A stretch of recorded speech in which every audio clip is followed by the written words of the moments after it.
సొంత భూమి ఉండాలి, అన్యాక్రాంతం కాకుండా మీకు బల్లగుద్ది మరి చెప్తానా మేము కాపాడతాం.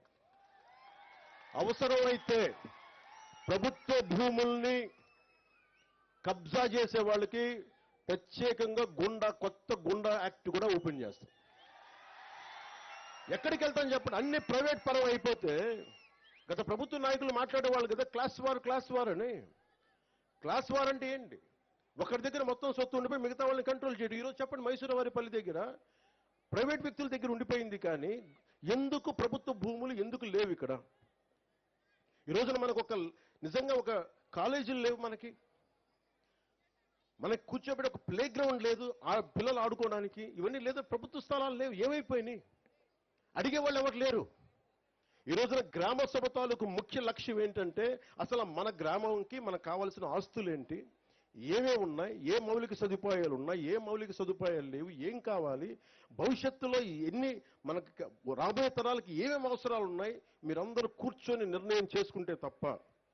ఎందుకంటే వ్యక్తిగత ఆస్తులు ఉండటం వేరు, కానీ ప్రభుత్వ పరంగా పంచాయతీకి ఆస్తులు లేకపోతే మీరు ఎంతసేపు ప్రైవేట్ వ్యక్తుల దగ్గర దేహి అని అనాలి. ఈ రోజున మైసూరువారిపల్లి దుస్థితి ఏంటంటే దాతల్ని అడుక్కోవాల్సిన పరిస్థితి ఉంది. ప్లే గ్రౌండ్కి ఇది బేసిక్ కాన్స్టిట్యూషనల్ రైట్. ఇది ఒక బిడ్డ ఆడుకునే హక్కు, చదువుతో పాటు ఆడుకునే హక్కు ఉంది. ఆ హక్కు కోసం ప్లే గ్రౌండ్స్ లేవు.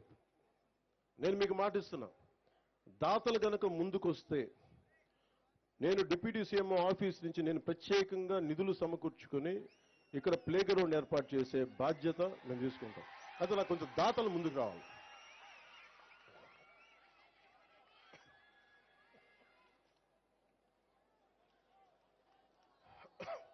అలాగే మీరు అడిగింది నా దృష్టికి తీసుకొచ్చింది, మనకి కోల్డ్ స్టోరేజ్ కావాలి ఇక్కడ.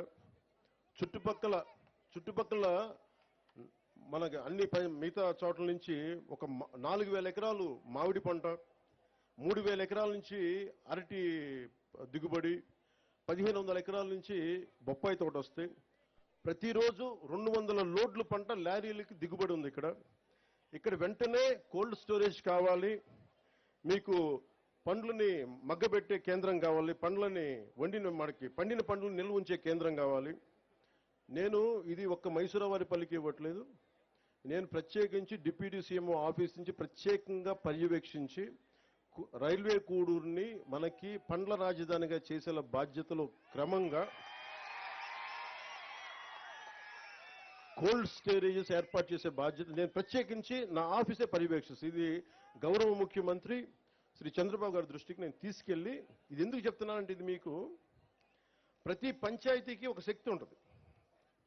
ప్రతి పంచాయతీకి ఉదాహరణకి అరకు గ్రామంలో అరకు కాఫీ పెట్టారు. ఈ రోజు ఎక్కడికి వెళ్ళినా ప్రపంచవ్యాప్తంగా అరకు కాఫీ ఉంది. అలాగే మన సత్యసాయి జిల్లాలో లేపాక్షి చేతి వృత్తుల మీద ప్రత్యేకంగా లేపాక్షి పంచాయతీ ఉంది. బాపట్ల నియోజకవర్గం వేటపాలెంలో జీడిపప్పుది ప్రత్యేకంగా దానికి ఉంది. అలాగే చిలకలపూడి, కృష్ణా జిల్లాలో చిలకలపూడి గ్రామంలో కలంకారీ ఆట చాలా గొప్పగా ఉంది.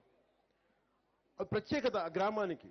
సో మన మైసూరువారిపల్లికి కానీ మన రైల్వే కూడూరులో ఉన్న 112 పంచాయతీలకు కానీ ప్రత్యేకత ఏంటి? ఒక్కొక్క పంచాయతీకి ప్రత్యేకత ఏంటి? దీన్ని ఎలా తీసుకెళ్ళవు? ఓకే, ఈ 112 పంచాయతీలకి మన ప్రత్యేకత ఏంటి? మన మైసూరువారిపల్లికి పంచాయతీ ప్రత్యేకత ఏంటి? ఇవన్నీ మీరు దృష్టిలో పెట్టుకుని గ్రామ సభ ఈ రోజు నేను వచ్చి వెళ్ళిపోతాం కదా, ప్రతి సంవత్సరం మనకి 4 గ్రామ సభలు పెడతాం.